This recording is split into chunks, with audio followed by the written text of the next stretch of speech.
एक मोहब्बत सौ अफसाने में खुश आमदीद। पेश खिदमत है शहादत हसन मंटो का अफसाना गुरमुख सिंह की वसीयत।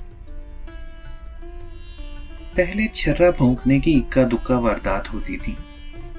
अब दोनों फरीकों में बाकायदा लड़ाई की खबरें आने लगीं, जिनमें चाकू छुरियों के अलावा किरपानें, तलवारें और बंदूकें आम इस्तेमाल की जाती थीं।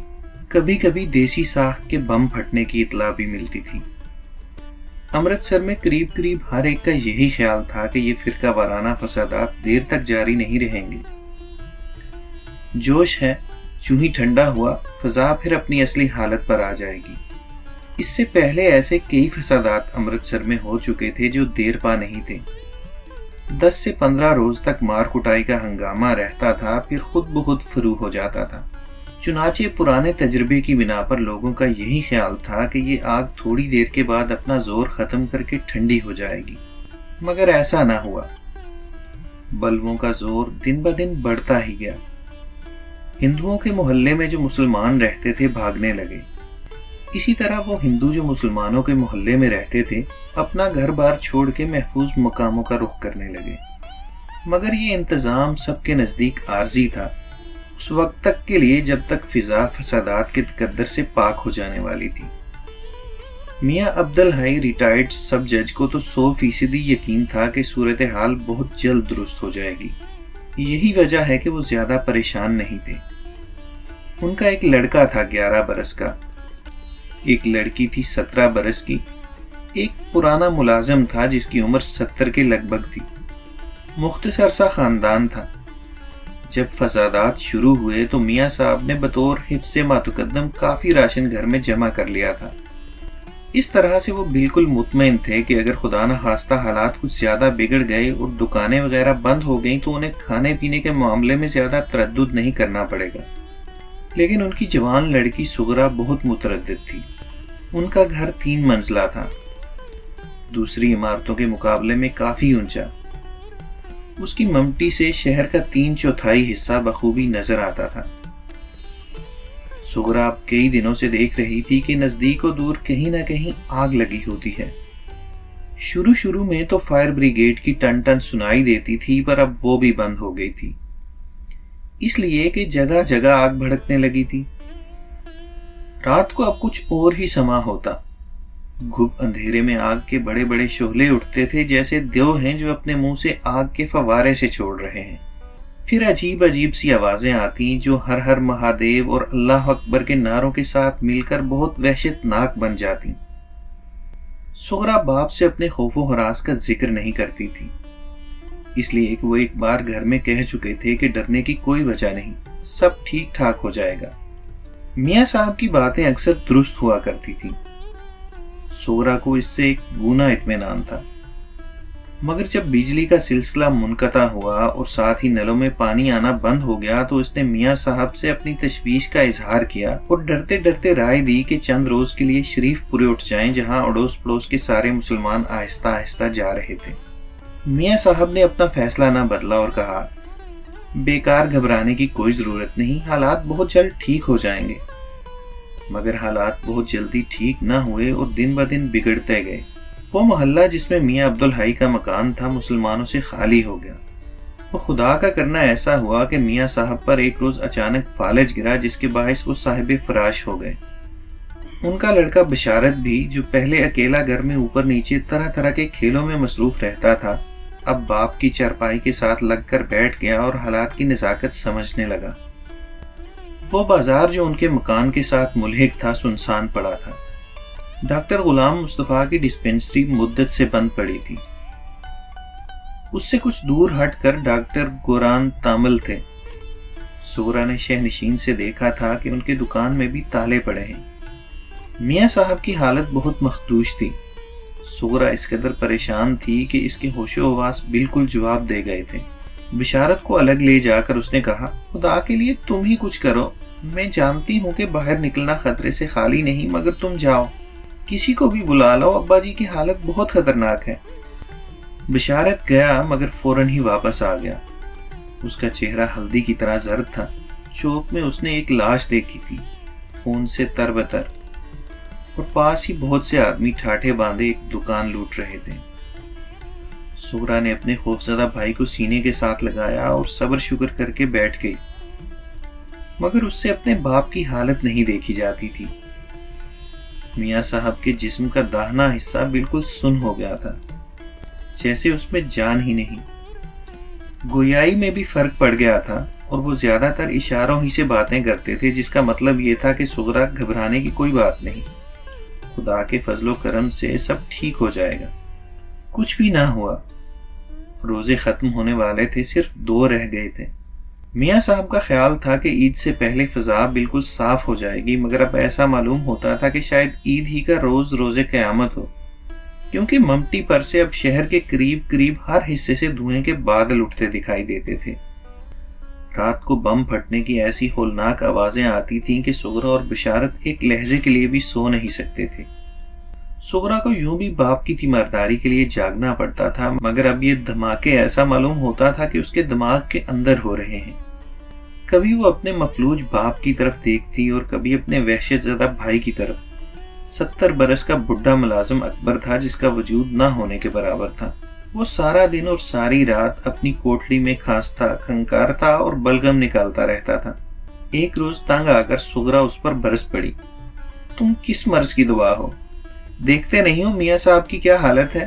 اصل میں تم پرلے درجے کے نمک حرام ہو۔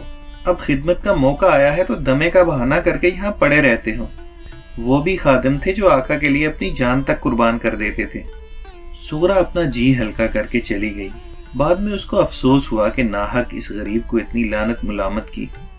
رات کا کھانا تھال میں لگا کر اس کی کوٹلی میں گئی تو دیکھا خالی ہے۔ بشارت نے گھر میں ادھر ادھر تلاش کیا مگر وہ نہ ملا۔ باہر کے دروازے کی کنڈی کھلی تھی، جس کا یہ مطلب تھا کہ وہ میاں صاحب کے لیے کچھ کرنے گیا ہے۔ سغرا نے بہت دعائیں مانگی کہ خدا اسے کامیاب کرے، لیکن 2 دن گزر گئے اور وہ نہ آیا۔ شام کا وقت تھا۔ ایسی کئی شامیں سغرا اور بشارت دیکھ چکے تھے، جب عید کی آمد کے ہنگامے برپا ہوتے تھے، جب آسمان پر چاند دیکھنے کے لیے ان کی نظریں جمی رہتی تھیں۔ دوسرے روز عید تھی، صرف چاند کو اس کا اعلان کرنا تھا۔ دونوں اس اعلان کے لیے کتنے بےتاب ہوا کرتے تھے۔ آسمان پر چاند دیکھنے والی جگہ پر اگر بادل کا کوئی ہٹیلا ٹکڑا جم جاتا تو کتنی کوفت ہوتی تھی انہیں، مگر اب چاروں طرف صرف دھوئیں کے بادل تھے۔ سغرا اور بشارت دونوں ممٹی پر چڑھے۔ دور کہیں کہیں کوٹھوں پر لوگوں کے سائے دھبوں کی صورت میں دکھائی دیتے تھے، مگر معلوم نہیں یہ چاند دیکھ رہے تھے یا جگہ جگہ سلگتی اور بھڑکتی ہوئی آگ۔ چاند بھی کچھ ایسا ڈھیٹ تھا کہ دھوئیں کی چادر میں سے بھی نظر آ گیا۔ سغرا نے ہاتھ اٹھا کر دعا مانگی کہ خدا اپنا فضل کرے اور اس کے باپ کو تندرستی عطا فرمائے۔ بشارت دل ہی دل میں کوفت محسوس کر رہا تھا کہ گڑبڑ کے باعث ایک اچھی بھلی عید غارت ہو گئی۔ دن ابھی پوری طرح ڈھلا نہیں تھا، یعنی شام کی سیاہی ابھی گہری نہیں ہوئی تھی۔ میاں صاحب کی چرپائی چھڑکاؤ کیے ہوئے صحن میں بچھی تھی۔ وہ اس پر بے حس و حرکت لیٹے تھے اور دور آسمان پر نگاہیں جمائے جانے کیا سوچ رہے تھے۔ عید کا چاند دیکھ کر جب سغرا نے پاس آ کر انہیں سلام کیا تو انہوں نے اشارے سے جواب دیا۔ سغرا نے سر جھکایا تو انہوں نے وہ بازو جو ٹھیک تھا اٹھایا اور اس پر شفقت سے ہاتھ پھیرا۔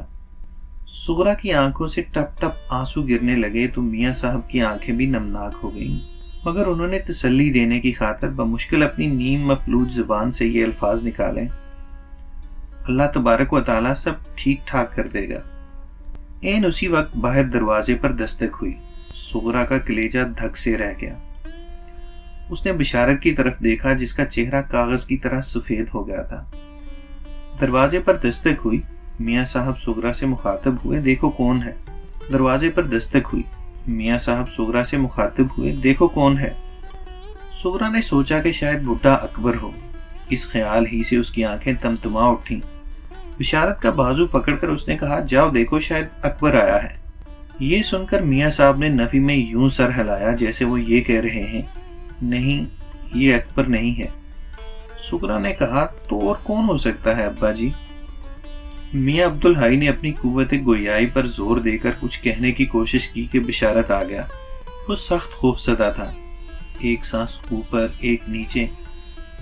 سغرا کو میاں صاحب کی چرپائی سے ایک طرف ہٹا کر اس نے ہولے سے کہا، ایک سکھ ہے۔ سغرا کی چیخ نکل گئی، سکھ؟ کیا کہتا ہے؟ बशारत ने जवाब दिया, कहता है दरवाजा खोलो। सुगरा ने कांपते हुए बशारत को खींचकर अपने साथ चिमटा लिया और बाप की चारपाई पर बैठ गई और अपने बाप की तरफ वीरान नजरों से देखने लगी। मियां अब्दुल हाई के पतले पतले होंठों पर एक अजीब सी मुस्कुराहट पैदा हो गई। जाओ, गुरमुख सिंह है। बशारत ने नफी में सर हिलाया, कोई और है। मियां साहब ने फैसला कुन अंदाज में कहा, जाओ सुगरा, वही है। सुगरा उठी। वो गुरमुख सिंह को जानती थी। पेंशन लेने से कुछ देर पहले उसके बाप ने इस नाम के एक सिक्का कोई काम किया था।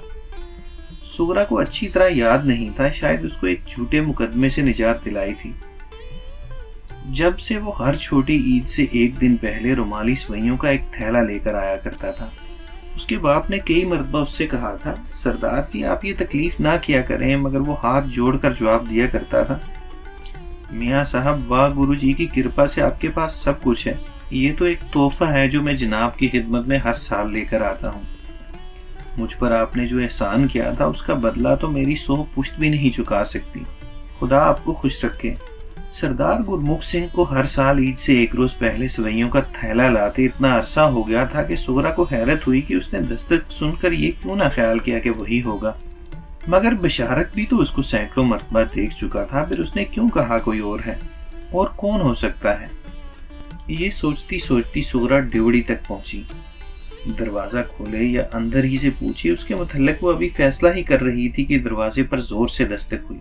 सुगरा का दिल जोर जोर से धड़कने लगा। पर मुश्किलें तमाम उसने हलक से आवाज निकाली, कौन है? बशारत पास खड़ा था। उसने दरवाजे की दरज से एक तरफ इशारा किया और सुगरा से कहा, इसमें से देखो। सुगरा ने दरज में से देखा।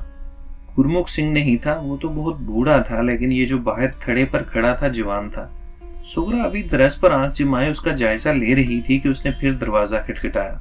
सुगरा ने देखा कि उसके हाथ में कागज का थैला था, वैसा ही जैसा गुरमुख सिंह लाया करता था।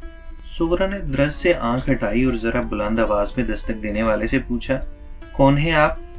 बाहर से आवाज आई, जी मैं सरदार गुरमुख सिंह का बेटा हूँ, संतू सिंह।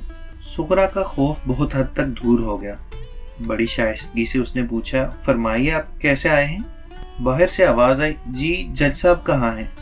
सुगरा ने जवाब दिया, बीमार हैं। सरदार संतोख सिंह ने अफसोस आमेज लहजे में कहा, ओह। फिर उसने कागज का थैला खड़खड़ाया, जी ये सवैयां हैं, सरदार जी का देहांत हो गया है, वो मर गए हैं। सुगरा ने जल्दी से पूछा, मर गए हैं? बाहर से आवाज आई, जी हाँ, 1 महीना हो गया है। मरने से पहले उन्होंने मुझे ताकीद की थी कि देखो बेटा, मैं जज साहब की खिदमत में पूरे 10 बरसों से हर छोटी ईद पर सवैयां ले जाता रहा हूँ। ये काम मेरे मरने के बाद अब तुम्हें करना होगा। मैंने उन्हें वचन दिया था जो मैं पूरा कर रहा हूँ। ले लीजिए सवैयां। सुगरा इस कदर मुतासर हुई कि उसकी आंखों में आंसू आ गए। उसने थोड़ा सा दरवाजा खोला। सरदार गुरमुख सिंह के लड़के ने सवैयों का थैला आगे बढ़ाया जो सुगरा ने पकड़ लिया और कहा, खुदा सरदार जी को जन्नत नसीब करे। गुरमुख सिंह का लड़का कुछ तवक्कुफ के बाद बोला, जज साहब बीमार हैं? सुगरा ने जवाब दिया, जी हाँ। क्या बीमारी है? फालज। ओह, सरदार जी जिंदा होते तो उन्हें ये सुनकर बहुत दुख होता। मरते दम तक उन्हें जज साहब का एहसान याद था। कहते थे कि वो इंसान नहीं देवता है, अल्लाह मियां उन्हें जिंदा रखे, उन्हें मेरा सलाम। और ये कहकर वो थड़े से उतर गया। सुगरा सोचती ही रह गई कि वो उसे ठहराए और कहे कि जज साहब के लिए किसी डॉक्टर का बंदोबस्त कर दे। सरदार गुरमुख सिंह का लड़का संतोख जज साहब के मकान के थड़े से उतरकर चंद गज आगे बढ़ा तो 4 ठाठा बांधे हुए आदमी उसके पास आए। 2 के पास जलती मशलें और 2 के पास मिट्टी के तेल के कनस्तर और कुछ दूसरी आतिशखेज चीजें थी। एक ने संतोख सिंह से पूछा, क्यों सरदार जी, अपना काम कराए? संतोख ने सर हिलाकर जवाब दिया, हाँ कराया। उस आदमी ने ठाठे के अंदर हंसकर पूछा, तो कर दे मामला ठंडा जज साहब का? हाँ, जैसे तुम्हारी मर्जी। ये कहकर सरदार गुरमुख सिंह का लड़का चल दिया।